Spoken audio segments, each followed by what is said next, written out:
know, Joy Reid, no friend of mine for sure. She once called me a Power Ranger because when she said, you don't have any evidence that the primary was rigged against Bernie Sanders, I did what journalists do. I provided her evidence. I think I did 13 tweets of examples of how the primary was rigged. And in response, she literally, instead of responding to it, said, "Oh, you little Power Ranger." So I was planning on, if NBC fired her, to go to the local store and find a Power Ranger costume. But they didn't fire her. So on Saturday, she went on national television. And what did she say? Oh boy, I X'd it out by X. Hold on. Joy Reid, apology. Here we go. Here we go. You ready, folks? You ready for this? Good morning and welcome to AM Joy. A community that I support and that I deeply care about is hurting because of some despicable and truly offensive posts being attributed to me. So right off the bat, she says, a community I very much care about, a community I very, very much care about is hurting because of comments attributed to me. So she's saying comments that are attributed to me, like she's on the outside looking in. She didn't make the comments, they're just attributed to her. So you're following that? You're following that, right? Okay, here, let's continue.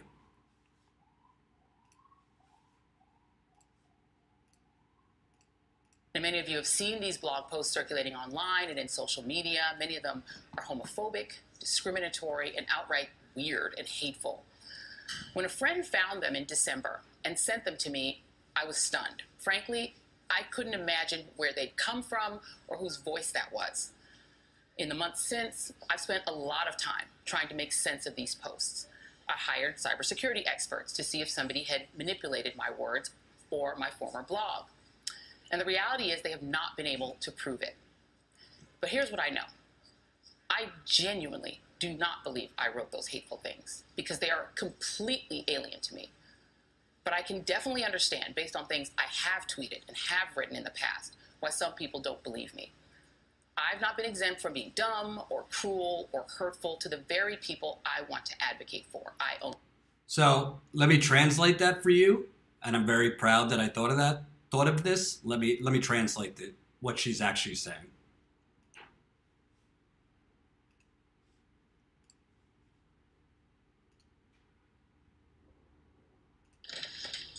Jerry, just remember, it's not a lie if you believe it. Well, there you go. Jerry, just remember, it's not a lie if you believe it. Well, apparently the new standard in journalism these days is I truly, I mean truly, don't believe I wrote those terrible things. I really don't believe I wrote those terrible things. So, in I think like 72 hours or maybe a week, it went from I was hacked. This is what she said. It went from I was hacked to her security expert saying the FBI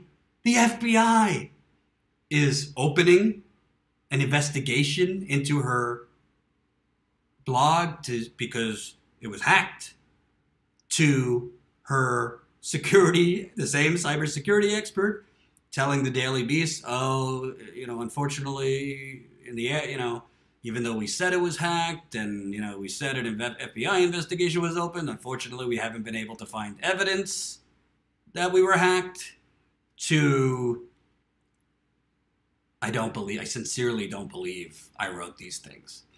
And let me make something very, very, very clear.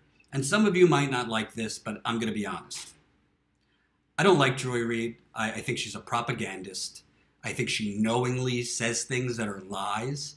I think she smears actual progressives like Bernie Sanders because she is a simple-minded establishment neoliberal who is quite happy and fine with corruption. She's totally fine with that. She attacks progressives. She says terrible things about progressives. She's insinuated and outright said Bernie Sanders is a racist. His voters are racist and sexist with no evidence to back it up. So that's what I think of Joy Reid. Do I wish anything ill will towards her? Absolutely not. I'm not that kind of person. But the bottom line is, this has nothing to do with whether Joy Reid did or did not make homophobic statements in a blog years ago. Nothing to do with that. Because for me, and I tweeted this over the weekend, I don't, if Joy Reid wrote nasty things about homosexuals over a decade ago, I would think it's a bad thing. I've never written openly negative things about homosexuals because I've never thought that way. I had gay friends in college, and I've never had a problem with it. But whether it's Joy Reid, who I don't like, or anybody else, we all are human beings.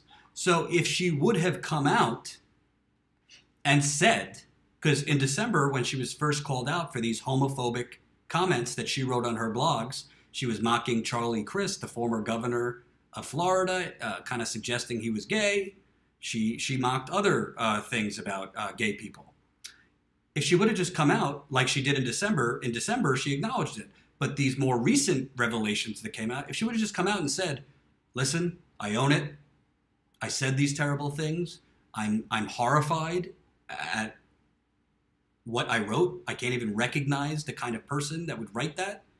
That's not who I am anymore, but I did write those things, and I can't say sorry enough to the LGBT community. She also wrote things that were kind of Islamophobic. It came out. She said terrible things like kind of fat shaming Rosie O'Donnell. I mean, Joy Reid said a lot of bad stuff. And by the way, I've probably written stuff 10 years ago that I'm not proud of. We probably all have. So, let's not be hypocrites here. We can't hold anyone to a perfect standard. That's not me defending Joy Reid. That's the truth. We've all written things we're not proud of. But the problem here isn't somebody evolving or not evolving. Let's say she wrote them and she denounced them and she feels terrible about them, and now she's not that way and she apologized. It would have been a story probably for 2 days. And then everybody would move on. Because all you could do in life is, if you did something wrong, you either acknowledge it and hope people will forgive you, or you lie about it. The problem is not that she made these terrible comments about homosexuals, some comments about Muslims. It's that she lied about it. She is currently lying about it. She is on national television lying. Here we go. This is a lie. Discriminatory and outright weird and hateful. When a friend found them in December and sent them to me, I was stunned. Frankly, I couldn't imagine where they'd come from or whose voice that was. In the months since, I've spent a lot of time trying to make sense of these posts. I hired cybersecurity experts to see if somebody had manipulated my words or my former blog. And the reality is they have not been able to prove it. But here's what I know. I genuinely do not believe I wrote those hateful things because they are completely alien to me. But I can definitely understand, based on things I have tweeted and have written in the past, why some people don't believe me. No, I don't believe you. I don't believe you.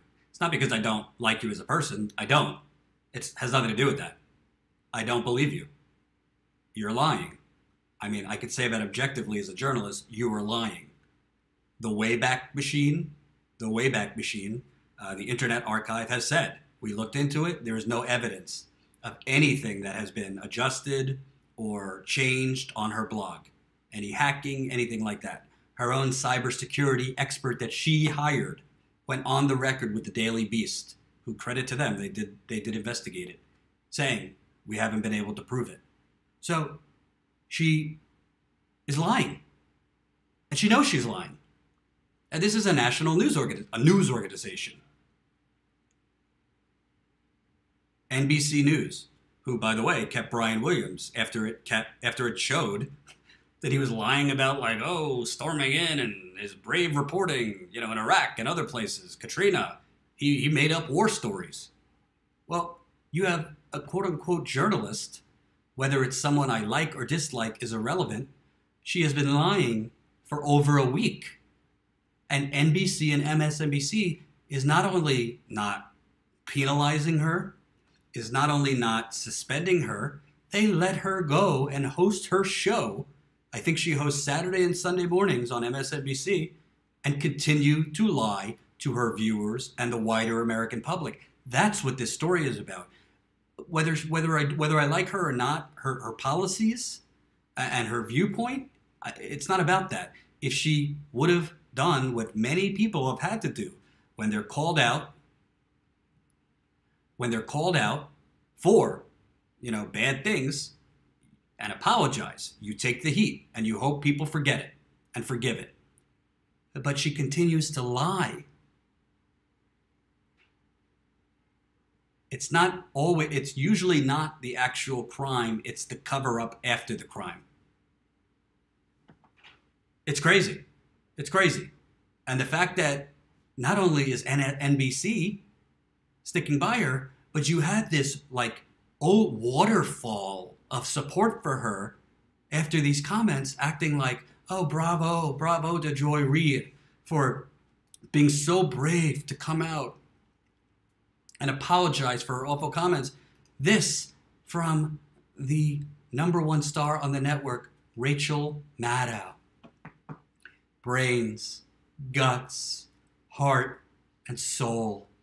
Beloved Joy Reid has always been a treasured and brilliant colleague, but I've never been prouder to work with her than I am now.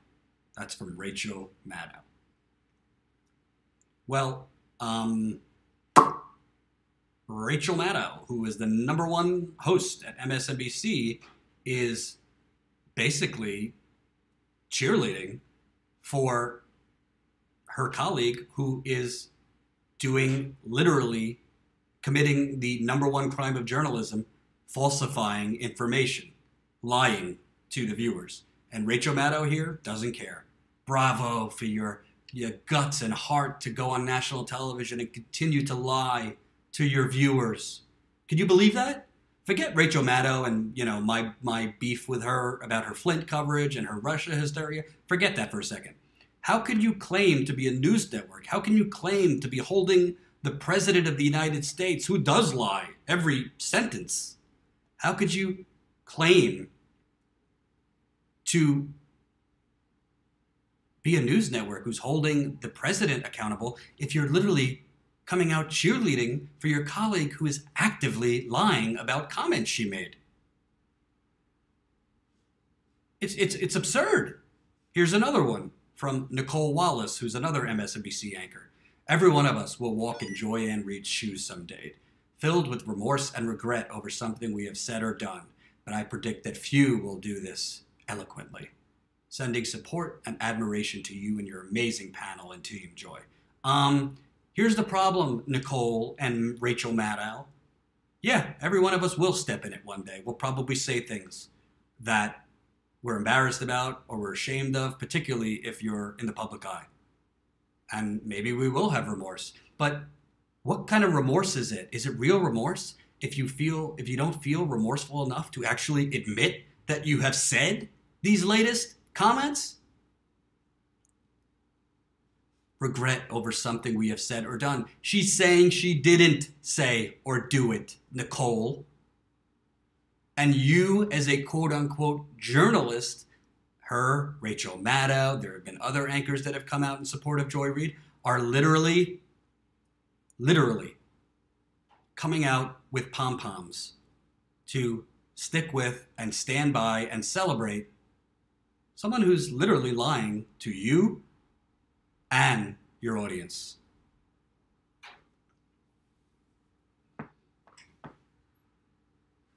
I mean, it's unbelievable. Truly unbelievable. I mean, and I give credit to the Huffington Post. I'll read you part of their story. After screenshots appearing to capture dozens of her past homophobic blog posts were tweeted the previous week, Reid told Mediaite last Monday she didn't author the posts. According to her initial statement, an unknown external party addressed and manipulated material to include offensive and hateful references. Reid said that the newly revealed content seems to be part of an effort to taint my character with false information. Quote, I can state unequivocally that it does not represent the original entries, she said. I hope that whoever corrupted the site recognizes the pain they've caused, not just to me, but to my family and communities that I care deeply about, LGBTQ, immigrants, people of color, and other marginalized people. But the hacking claims fell apart under scrutiny from several media outlets. Documents and statements provided to HuffPost by Reid's hired cybersecurity consultant, Jonathan Nicolle, failed to prove Reid's blog had been hacked or that disrupted posts were in fact fraudulent. What's more, these homophobic statements Reid has been accused of writing aren't a major departure from what she's already owned up to, nor are they far from the liberal blogging norms of the mid-2000s, as The Nation pointed out. So you go from, I could unequivocally say these are not things that were written by me, to I sincerely believe I did not write these things, yet Rachel Maddow comes out in your support. Victoria Thomas, Susan Sarandon, hack Joy Reid. Don't you start those rumors. Don't you start those rumors. We don't want to hurt our buddy Susan Sarandon, who, by the way, I've been direct messaging, but she hasn't gotten back to me. So start the campaign. I've sent her a few things. I'm a big fan of Susan Sarandon. So, there you have it, folks. When NBC and MSNBC and all these establishment outlets, when they decry the terrible, terrible president we have, you know what they're doing right this minute with their support for Joy Reid? They're handing President Donald Trump the ammunition he needs to cry fake news. They're handing Trump and his Republican operative accomplices the ammunition they need to say these outlets are fake news and corrupt. You see they have Brian Williams who lied. He's on their air. You see they have Joy Reid who attacks homosexuals. Not that Donald Trump cares about homosexuals, but they're going to use this to prove their point on the campaign trail that they're up against a fake media. NBC, MSNBC, they are all handing Donald Trump his best campaign slogan and his best campaign enemy. Because let me tell you something, the fake news media, it works. I've seen it in the road. The people are hurting in Michigan and Ohio and Wisconsin and Pennsylvania and Illinois and many other states around this country. You probably live in a lot of them. And a lot of these people are susceptible to pointing the finger at Mexicans or Muslims or the press. I had a lot of uncomfortable moments when I was out on the campaign trail where people tried to intimidate me, and several Trump supporters got a little too close for comfort, if you ask me, when I tried to interview them and did what journalists do, challenge them. They didn't like that, and some of them got in my face. So again, it's not about whether she made offensive comments or not. If she did, you own up to it, and we all can move on. Nobody's perfect, whether I like her or not. It's the lying. And from here on out, not that I considered them a real news outlet in the first place, but from here on out, I will remind people of this whenever I talk about NBC News, MSNBC. Because this is not journalism. If they were being journalists, they would have brought her into a room. They would have told her, you either tell the truth now or you're fired. And if she told the truth, they would have made her go on air and admit she was not being honest and apologize, and then they either suspend her or they fire her. Probably fire her. Because if you're a news outlet, you don't accept your journalist lying to viewers, whether it's about comments they wrote or about anything else.